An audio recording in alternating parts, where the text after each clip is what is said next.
So good morning, everyone. This is Michele Molitor, Nectar Consulting. I am the founder and facilitator of the Wonder Women Unite Lean In Circles. I'm so glad that you're here with us today.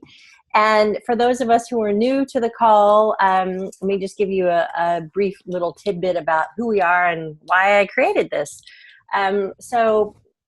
As women, business owners, executives, moms, busy people, we all need some support and love in our lives. And so I just decided one day, actually I get downloads sometimes from Spirit. It was like, do this. Oh, okay, got it. So I was instructed to start this group, and here we are almost 2 years later. And so we're an amazing group of women executives and entrepreneurs and educators and moms from all over the world.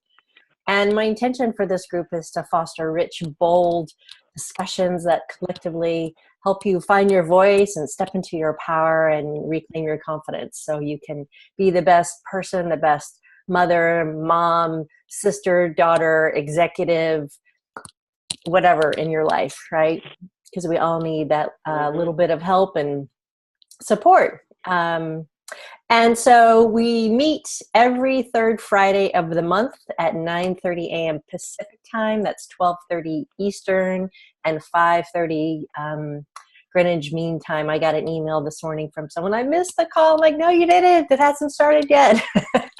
So Lisa may or may not be able to join us. So if you know of other women who would like some free support each month, please invite them to join. And there's a Facebook private group, Wonder Woman Unite with an exclamation point. And then we also have the Lean In Circle group on Lean In, and it's all free. And it's just my joy to do this for everyone. And so let's see. As of this month, we're up to 267 members from all over the world, which is very exciting. Whoop, whoop. And so if you want to see who else is a part of the chapter, you can go to leanincircles.org and look for the online only group, Wonder Woman Unite. And you'll see Wonder Woman there, pa-pa-da! And she will lead you in. You just have to create a free account. It's very simple. And if you missed previous calls, you can always go to my website. I'll put it here in the chat box, which is nectarconsulting.com. And under the Michele Molitor section, you'll find the Wonder Women Unite group. And there's links to past calls, and you can enjoy those to your heart's content. So great. So for today, what I thought would be helpful to talk about is emotional intelligence and how do we use that to expand our success, because studies have shown that having a higher EQ or emotional intelligence is an indicator of success. And so I thought we could talk a little bit about this, what that means, what that looks like. I've got some resources I'm happy to share with you, and I can post up into the Facebook group. And, we can just see how that shows up in your world and what are some ways for you to boost your EQ. So before we dive into that, we've got a couple new folks on the call. I'd love for you guys, you ladies, to introduce yourselves really quickly. Where are you from and what do you do? So let's see. Angie, since you're a veteran, can I have you model for us perfect introduction behavior? Hey, because I'm in Atlanta, Georgia. My name is Angie Raka. I am a CFP, Certified Financial Planner. I work with individuals, small businesses, trust, families. If your situation is crazy, you obviously need me to be your advisor, because that seems to be what I have expertise in. I've been doing planning for the last 25 years, and I love what I do. I love taking care of people each and every day. Thank you. Let's see, who'd like to go next? How about Nida?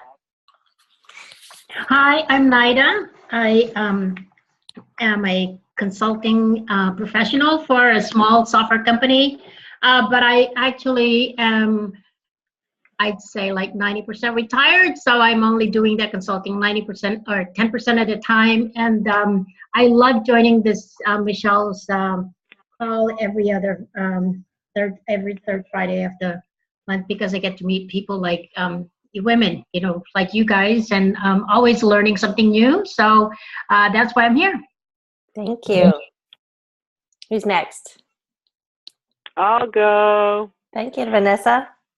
Hi, everybody. My name is Vanessa Milando, and I am a New York/New Jersey person. I just recently closed my business that I had in New York for 20 years, which is a bed and breakfast on East 58th Street, and I'm going to be starting a new career in real estate. So that'll be interesting and fun. I didn't want to close the bed and breakfast. It was kind of a long, horrible court case. I had some con artists that ended up making me close my business. So I'm still in the process of closing it. We closed our doors in September after 19 and a half years. And I'm still sort of cleaning up a bit of that mess. And it'll be interesting. A lot of people have said to me to do real estate, so that'll be my new thing. Prior to me opening the bed and breakfast, though, I was a professional actress. So I'm in all the acting unions, and that's what I went to school for. Great. That's my story. Well, thanks for being here. Thanks for being here. Mm-hmm. Who's next? Nanu? Care to share? No. And then we have a Did you see somebody in the chat box there? Yeah, so we have a Noelle? note from Noelle. I'm so thrilled to be able to call in today, as I'm usually working during these calls. I'm currently home on maternity leave, hence the mute no video. I'm sorry, I'm in the middle of breastfeeding the little one. I'm a senior executive for Fine Wine and Spirits, wholesaler in Phoenix.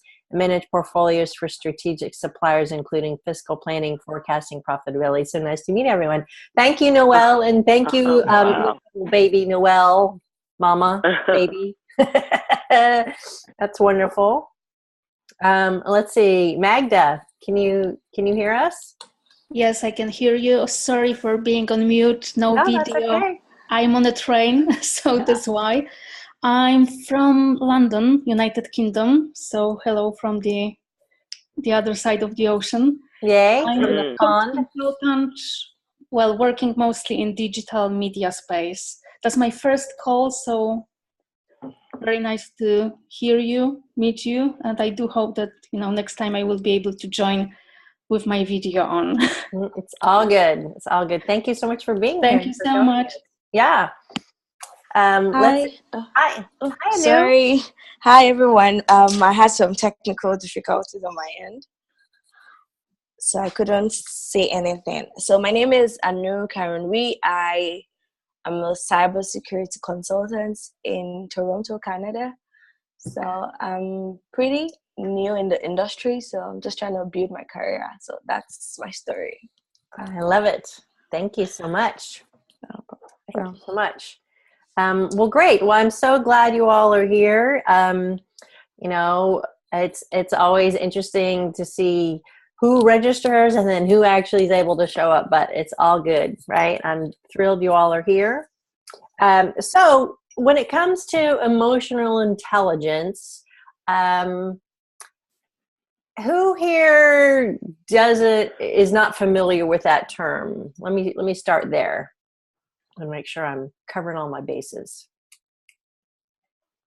Everybody's is familiar. You can type in the chat box too if you've got background noise and stuff going on. Okay. So as I've been a professional coach, and bless you, professional coach and therapist now for nearly 17 years. And I found in my work that the more challenged folks seem to be, because one of the elements that needs work is their emotional intelligence. And emotional intelligence was first written about by Daniel Goldman And then, excuse me, I found this great book a couple of years ago, which has come out. It's called Emotional Intelligence 2.0. And it is tiny. It's only big in my head, and it's great because it's got bite-sized nuggets on really what you can do. But the other thing too is, I'm a junkie of these things. It comes with an assessment. Yay, right? So you can actually get it, order it, and it comes with its own key code at the back of the book. You order it online at Amazon. It's like $12, $15 or something. And so you can test yourself to see, where is my emotional intelligence level, my EQ level. And then you can read the book, do some of the practices, and then go back later and score yourself again. So you can see, how have I improved? So it's pretty handy. And so I'll pop into that here in just a few minutes.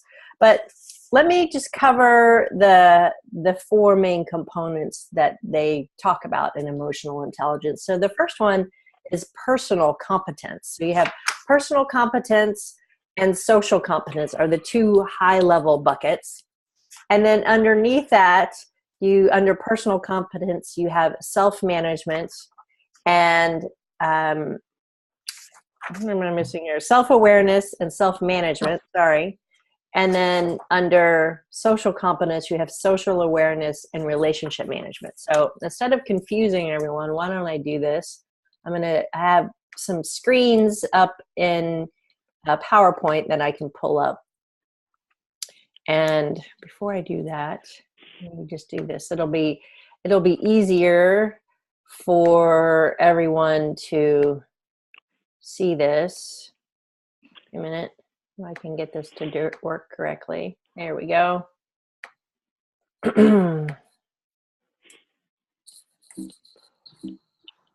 Oh, dang nabbit. Oh, goodness. There we go. There we go. Okay, can you guys see that now? No, because I stopped the screen. No. Here. I'll get it. Give me a moment. I'll get with a picture. Let's see here. Hey, look at that. All right. Beautiful. Can you see that now? Yep.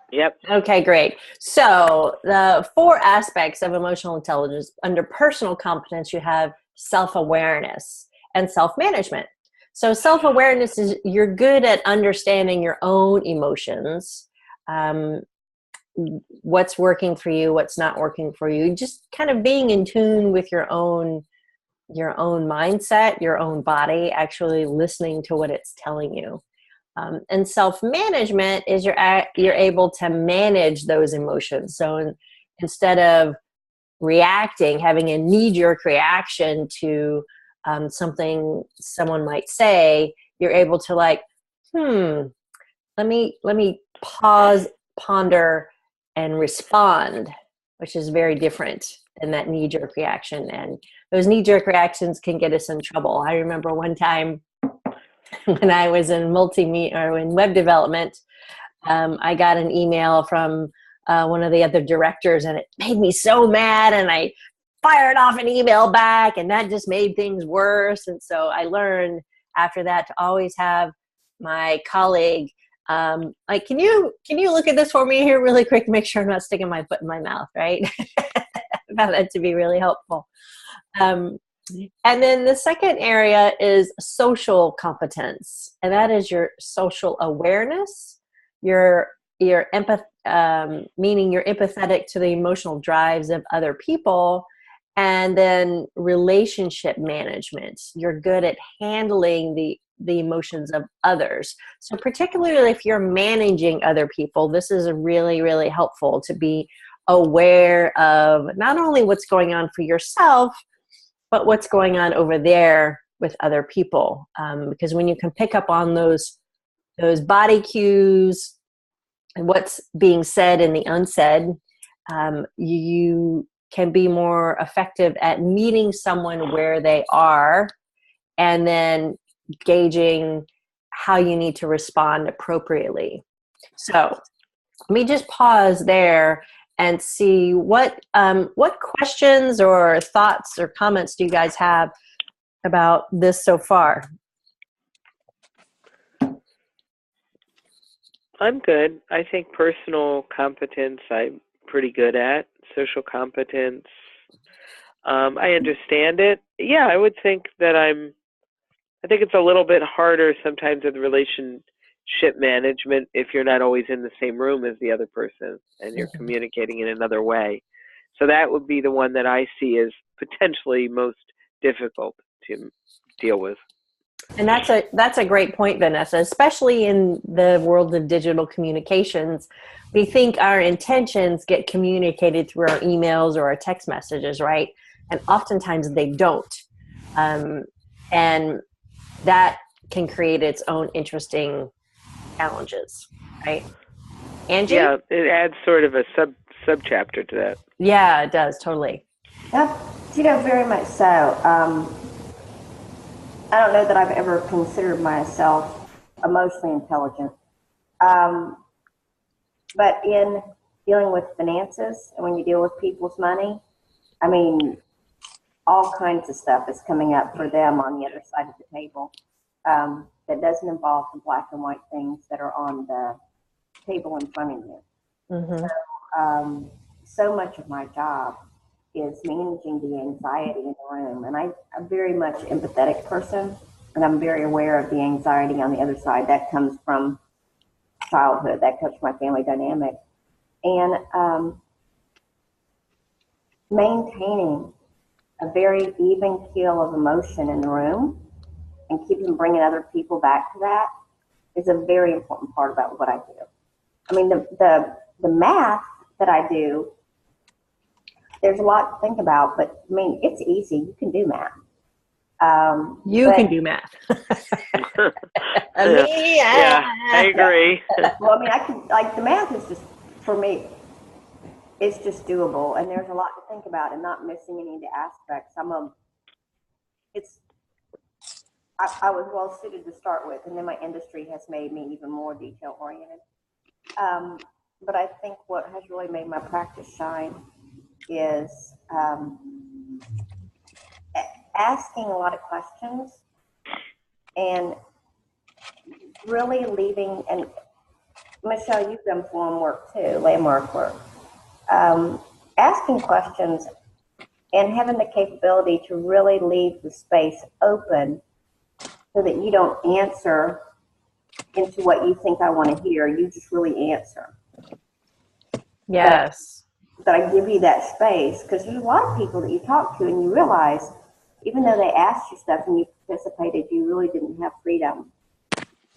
And I ask people things, yeah, how does that feel? If we did this, look 10 years out, how does that look to you? And really give them the space to tell me like it is. And I think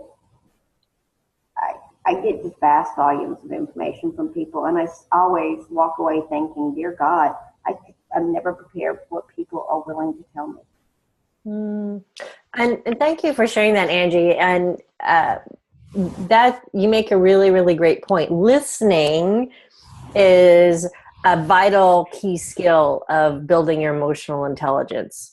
In the 17 years I've been coaching, I found that people want to be seen, they want to be heard, and they want to be respected for what they bring to the table. And oftentimes in our very, very busy worlds, we're only half listening or partially listening to the people that we're communicating with, because we're multitasking, we're doing other things. But when you can give someone your full attention, as you do in your work, Angie, or as I do in mine, for example, it leaves people feeling safe, right? Safe enough to express what's really going on for them, especially around money. There's all sorts of emotional charges around that can be potentially little time bombs, ready to explode, right? Huge.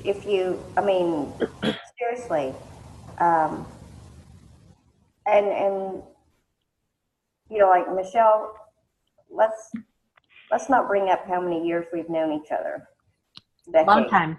multiple decades. Long-time friends now. Michelle and I both know a whole lot about one another. Yeah, I'll step up to the plate and say, hey, my family is not perfect. And I'll say for Michelle, her family is not perfect either. It has some really lovely people, and I'm emotionally attached to them, and they're good and all this, but they still have their stuff. That's just because they're normal. And the people in my family are normal too, but they've got their stuff. Giving everybody the acceptance to bring in their baggage and to be honest with you about why they want to leave their estate the way they want to. Their wife, who's a wonderful woman, but she just spends on great stuff, and she has lots of fun. And she's not really great to other people, but she doesn't really have a concept or boundaries around what she's spending and how to create a framework to keep her in a safe zone spending wise. Those are things people don't like to admit about themselves, and creating a safe place where they can admit their faults, their shortcomings, or that their child is an alcoholic, that a child went missing over 20 years ago and hasn't shown back up yet and was involved in drugs.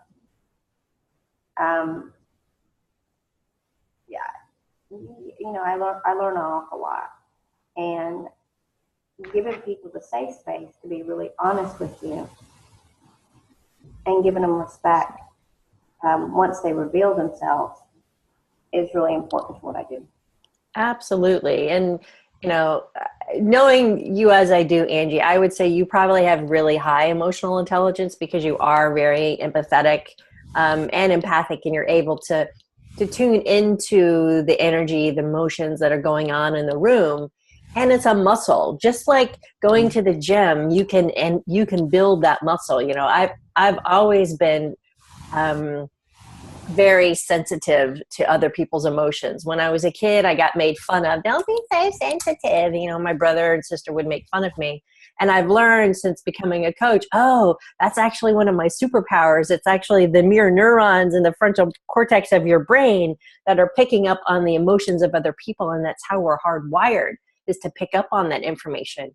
And so when you use that to your benefit, you tune into that and like, there's nothing wrong with me. That's actually a gift that I have, that I'm more aware than other people are.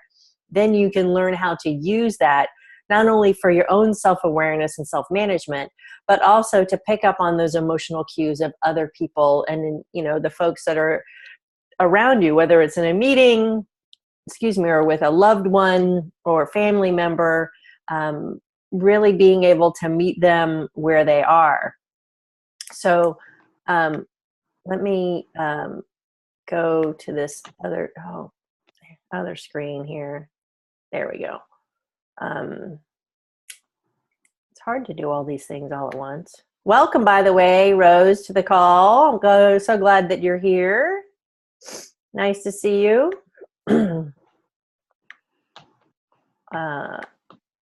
There we go. This thing keeps moving around.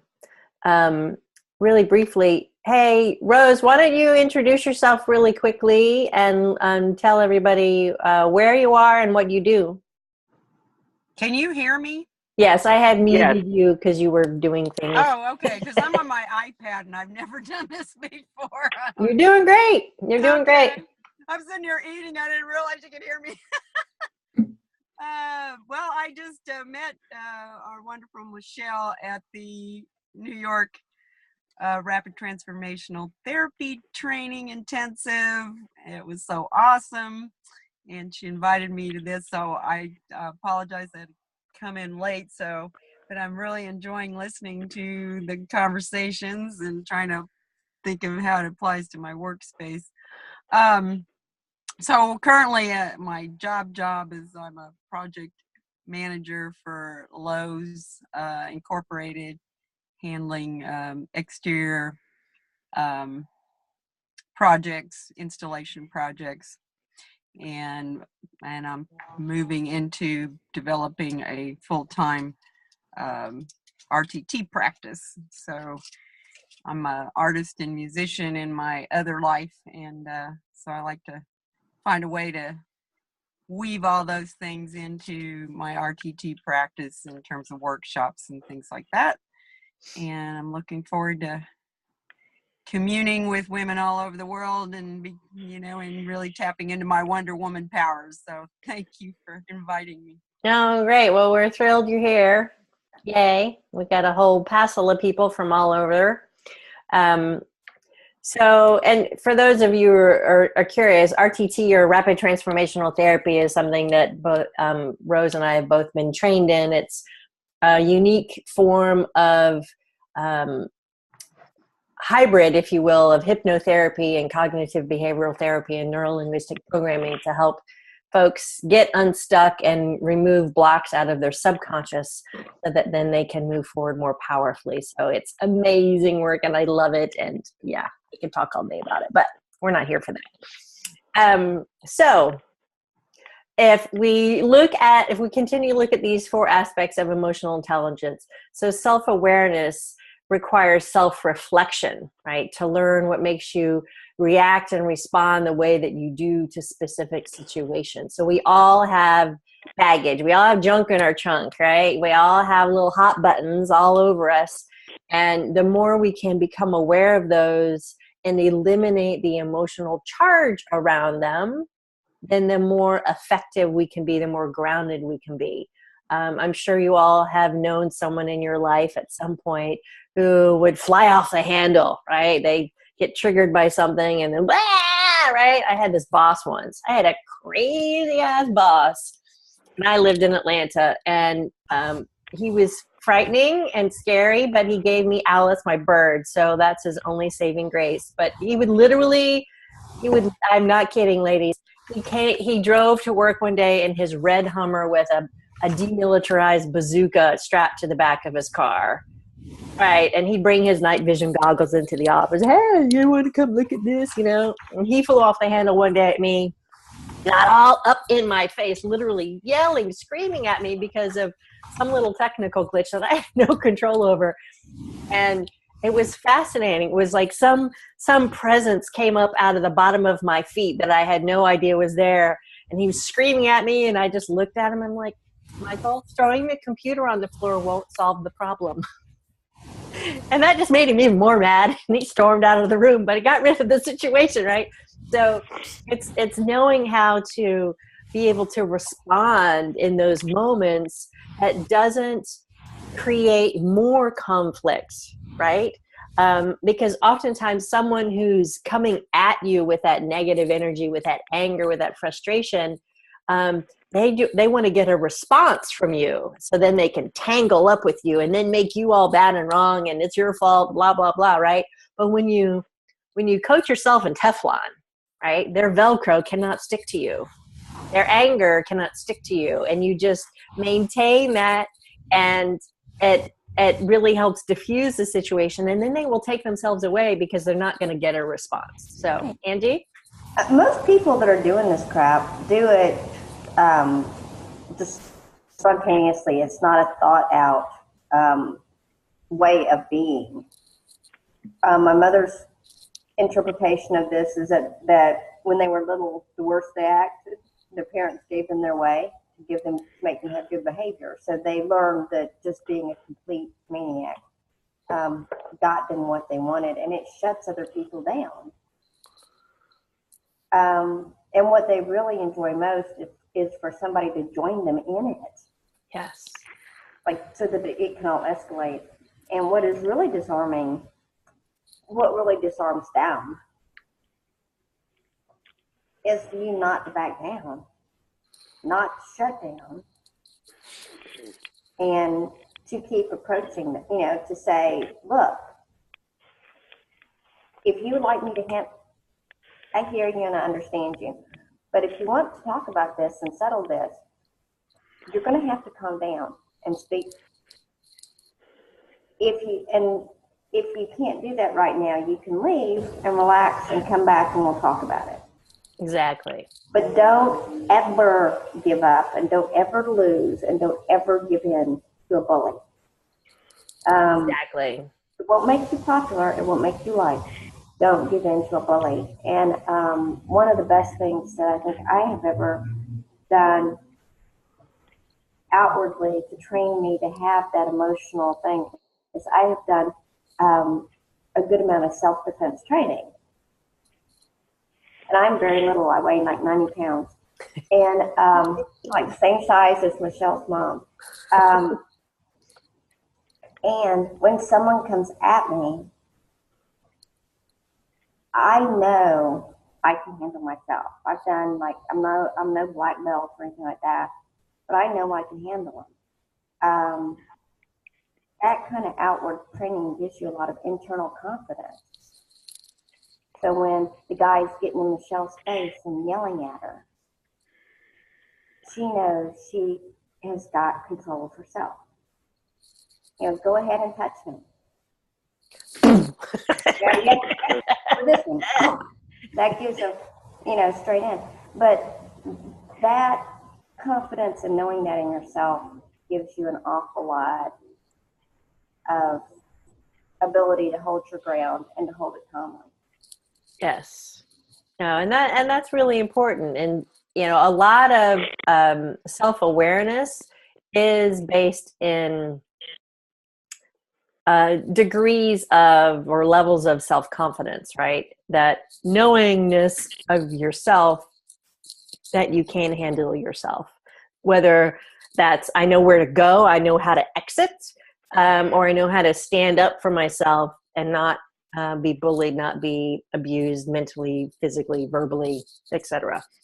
And that comes to that self-management of knowing how to respond versus reacting. In the situation with my boss, when he was yelling and screaming in my face, he was literally this far from my face, screaming at me. And I could have screamed back. I could have cried.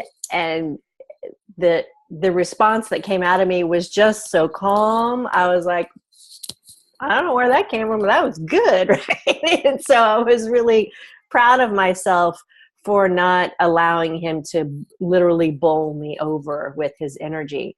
And I want to underscore something that Angie said, and that is, when people come at you with that energy, they're trying to get you to respond. They're trying to pull you into their fight. And what I've learned is that if we look at this at an energetic level, we get down to the physics of it, right? We're all just energetic beings. And negative energy vibrates at a lower vibration, and positive energy vibrates at a higher vibration. It's just physics, right?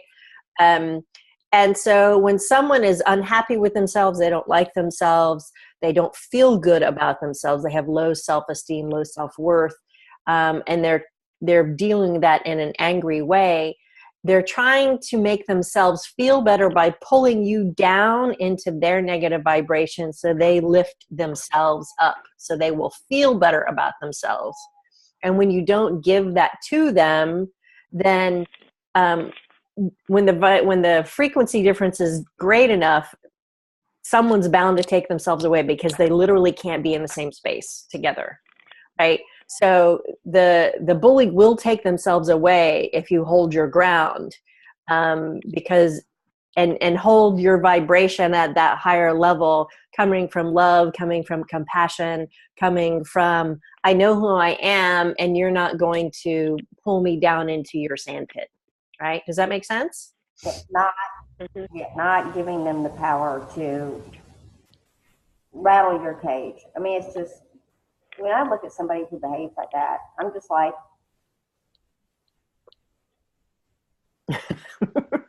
yeah, I don't have time for it. I just don't have time for it. Let them get done and just show them. And the last thing you ever do is back up. Don't ever back up. Lean in. That sounds really and one of the ways you can respond is, wow, it sounds like you're having a really awful day. Not like, oh, I'm sorry you're having a bad day. No, it just sounds like you're having a bad day. And oftentimes people just want to feel heard, even if it's venting, and it's venting inappropriately to the wrong people, right? So I'll say to clients when they come on calls and they're in that crunchy space, I'm like, okay, you have 3 minutes to like get it all out. Just say whatever you need to say, spew, word, cuss, yell, cry, scream, hit something. I don't care. Just get it out of your system, because all of that is just energy in your body that needs to come out. And if you don't process your emotions properly, what happens? Well, they get stuck. They get stuck in your cellular system, because emotions are chemicals. Essentially, we have an emotion that releases various chemicals in our body, and then those chemicals get stuck.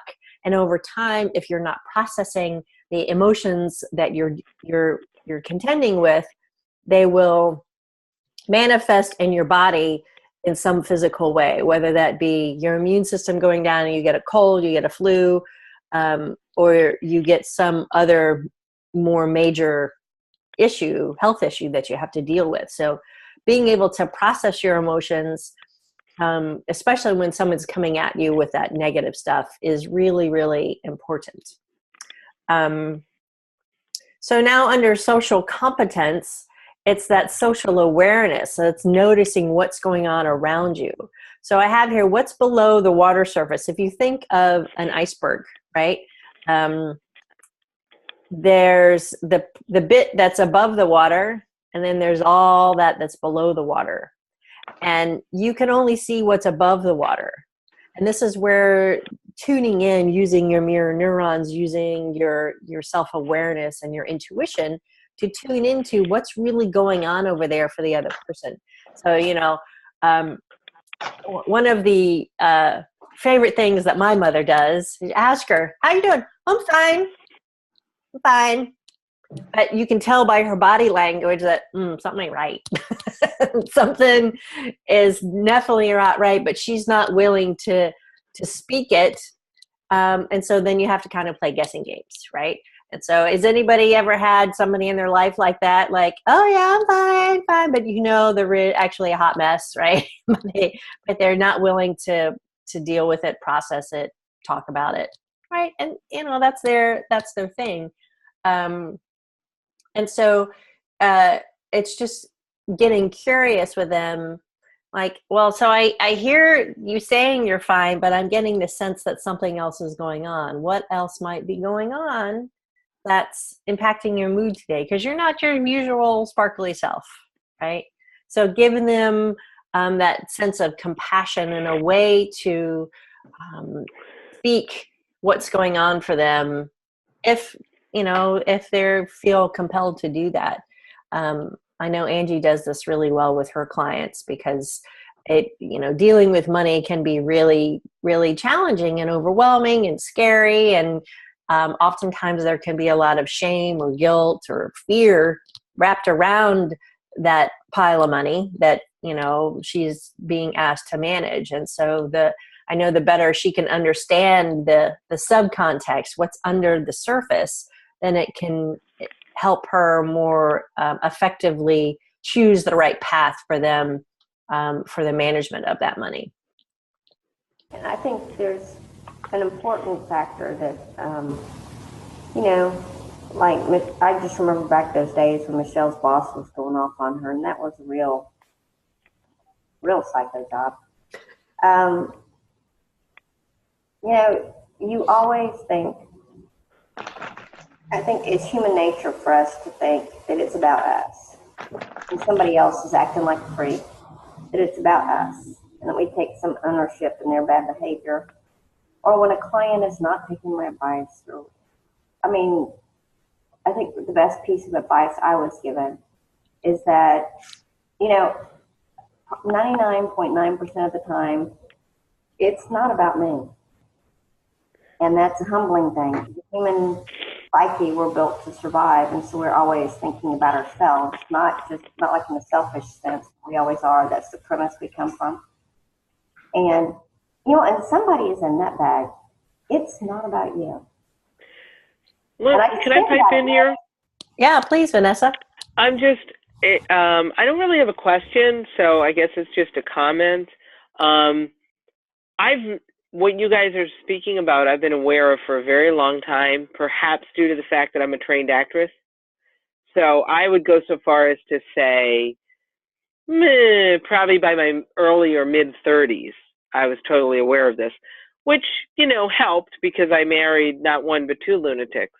So, you know, they could they could have a party and it didn't really bother me at all, which would only really upset them even more. But I was always able and still am able to be like, wow, sucks to be you.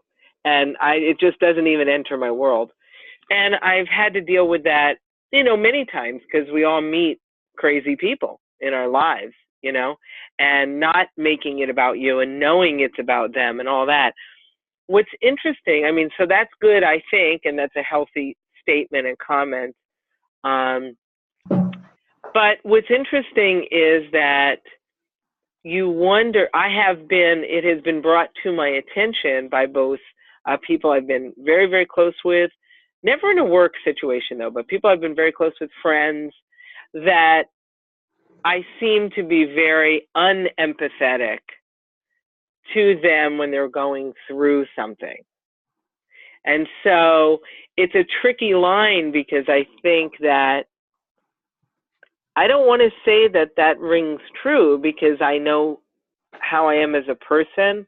I know that others call me too empathetic, too willing to do anything for anybody, go out on a limb, write a check, you name it. I do that. So clearly that can't be a complete and utter description of myself. But it is true. I can just, not react to complete insanity. I do think, I monitor myself so that it's not building up. When you have someone who's crazy and abusive, you have to make sure, like you said, Michele, that it's not building up in you. So you have to do some meditation or whatever it is that gets it out, running, exercise, whatever.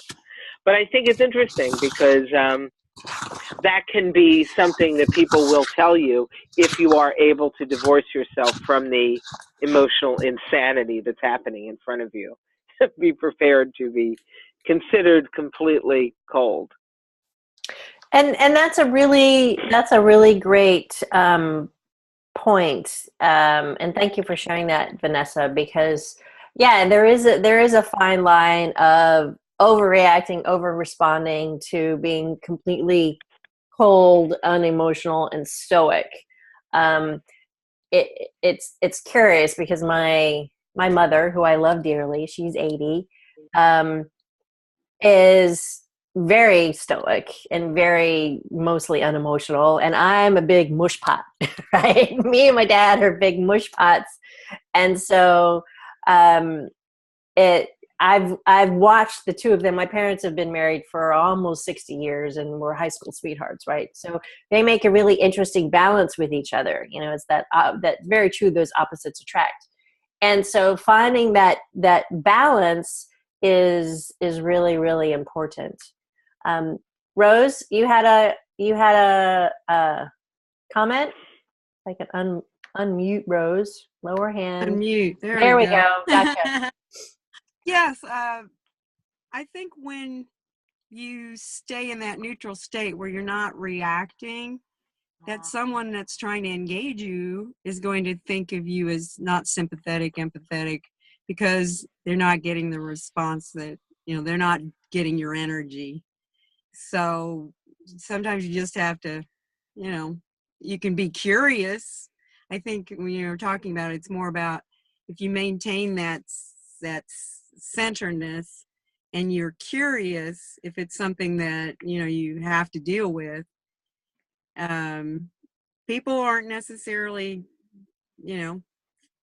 they may or may not feel that you're being empathetic, but that doesn't mean that you need to engage necessarily, because especially if someone's being very crazy, as you were talking about, you don't want that energy to tap into you. So you just get curious.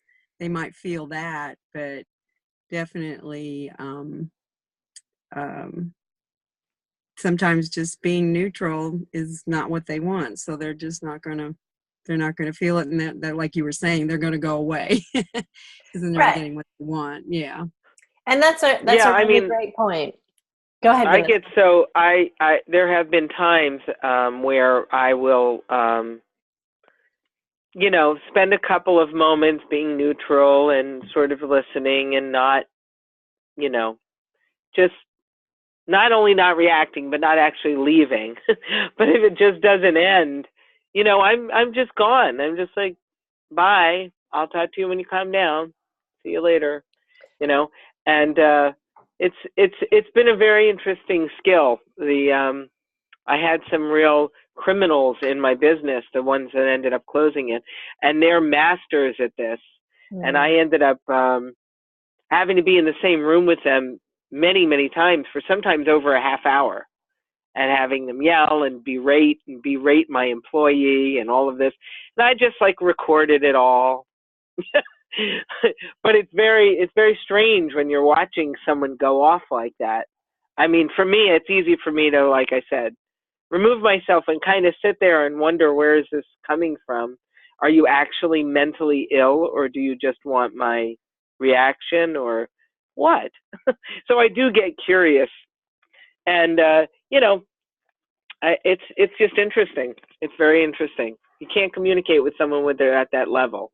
You're absolutely right, and I'm so sorry that you had to go through that. That sounds really not like a fun thing to have experienced. And you're right, when someone is that wound up, there is no talking to them, and so you can sit there and like, yeah, okay, and just like let them just spew, and like, are you done? Okay. Are you ready to have a civil conversation? No? Okay, well then I'm going to go, and I'll be back in, I don't know, half hour, maybe an hour. And then we'll pick up where we left off. But I'm not willing to engage in a conversation if you're not willing to be civil to me. Right. And that's just creating those boundaries, and allowing you to stay safe. Right. One of the things that I always, I jokingly refer to it, but it's kind of true, but I kind of jokingly refer to it as, you have to put your poop shields up, right? Poop shields up, Scotty, right? and it's about keeping the bad energy out and allowing the good stuff to come in.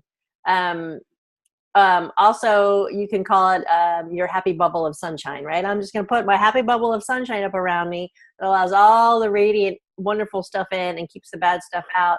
And my favorite thing to do with folks like that is I just kill them with kindness. Like, oh, wow, I'm sorry. You seem to be having such a bad day. And you just smile at them and you beam that higher level of positive energy, which is like, and it makes me even more frustrated. And then they'll leave. They'll take themselves away. So you're not the bad person. You're just like, wow, that really sucks for you. Okay, I hear you. Oh, okay, great. When you're ready, we'll have a real conversation, but not until you're done with all the spewing, right? Right. So, right.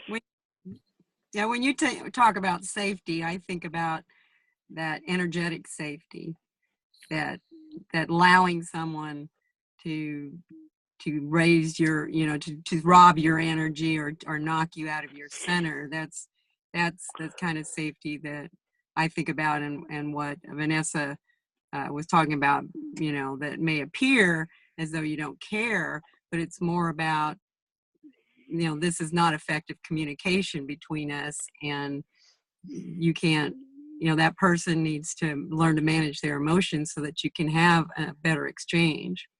So.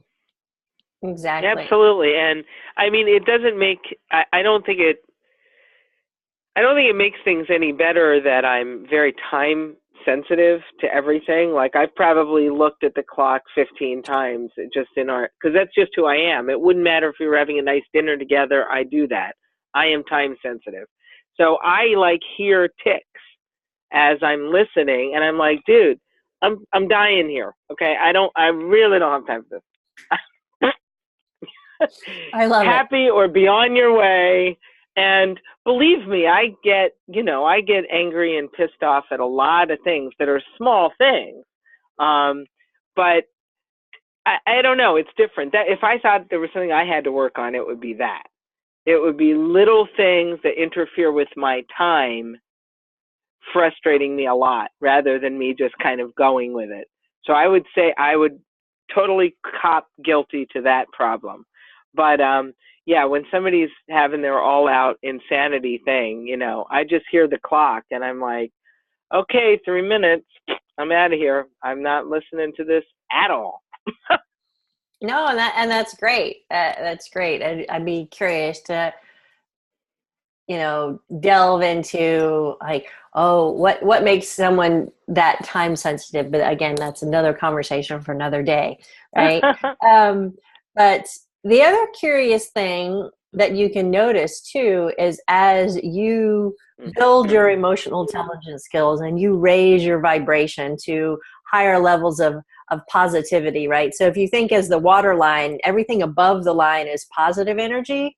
I'm neutral, I'm happy, I'm joyful, I'm loving, I'm ecstatic, you know, and the levels go up. And then below the water line is I'm unhappy, I'm mad, I'm sad, I'm angry, I'm depressed, I'm despondent, I'm, you know, super frustrated, angry, etc. Right? And it goes, the worse it gets, the lower the numbers are. And so, you know, making a practice for yourself of how can I stand in a place of joy today? How can I raise my vibration today? Because as you raise your vibration, there's another law of physics that kicks in is like attracts like, right? So again, from the energetics of it, oh, hello, little one. So happy Hello, to be baby. here. Oh, you got something to say. There you But go. as you raise your vibration, you are able to then attract more of that positive energy to you.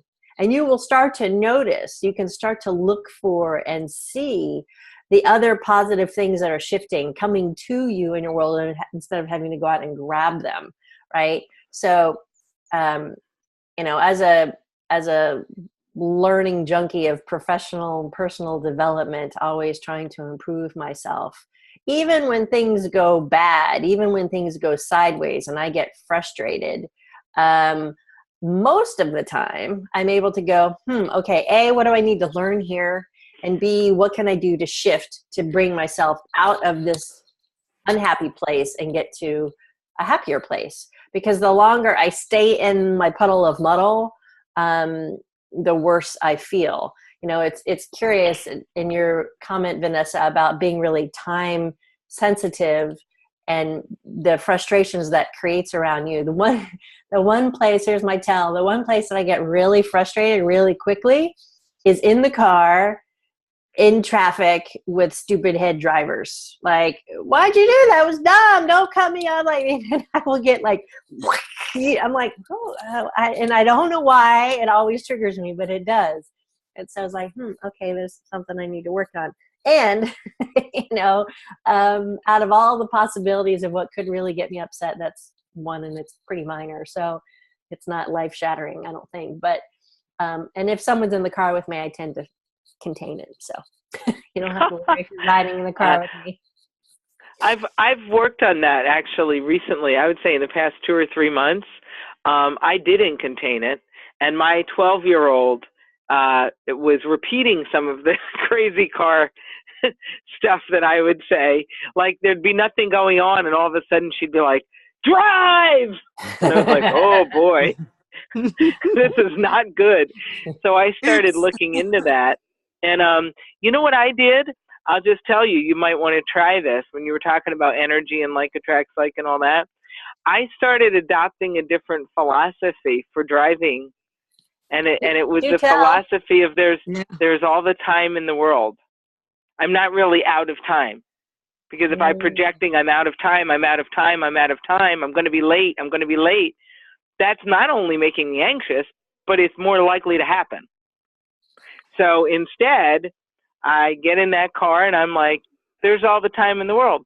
My daughter goes to private schools really far. So I actually drive 50 miles a day to get her to and from school. Wow. That's dedication right there. I changed it. And you know what? It worked. It took really about 10 days, but it really worked. I started thinking, you know what? There's all the time in the world, and we haven't been late once. Because when I'm not like this, I'm not dropping my keys and spilling my coffee and running out with one shoe on. I'm just going up. There's all the time in the world. And we've gotten there every day perfectly on time. And I'm sure with my blood pressure in better position. That's great. I love it. So maybe you can try that. I will. It's interesting that you were talking earlier that you are a clock watcher, and then in the car you have a different mode of viewing time. So that's wonderful. Yeah, it was a test. It was a test because, you not only have to be careful when you're in a car, but it was something I had learned, I had heard, and so if I'm constantly thinking I'm going to be late, this one's going to make me late, that's going to make me late, then I'm more likely to be late. So that's why I said, well, let me see. Maybe this will work. And it so far has. That's awesome. That angst doesn't change anything. I know. Like you're angsting in the car and everything, it doesn't have any effect at all on the road conditions, on the timing of the red lights, because the world just doesn't care about you. Rats. Sucks, doesn't it? Yeah, it does. I gotta go, everyone. It was wonderful being on part of the call. Thanks, Miss Rose. Thanks, Rose.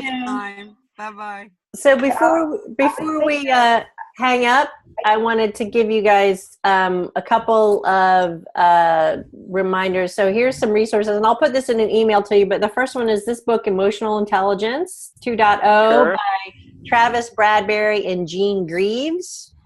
And the second one is from Harvard Business Review's 10 Must Reads on Emotional Intelligence. You can find this on Amazon as well, I'm pretty sure. And it's 10 different articles about emotional intelligence that I think you'll find interesting if this is something you want to read up on.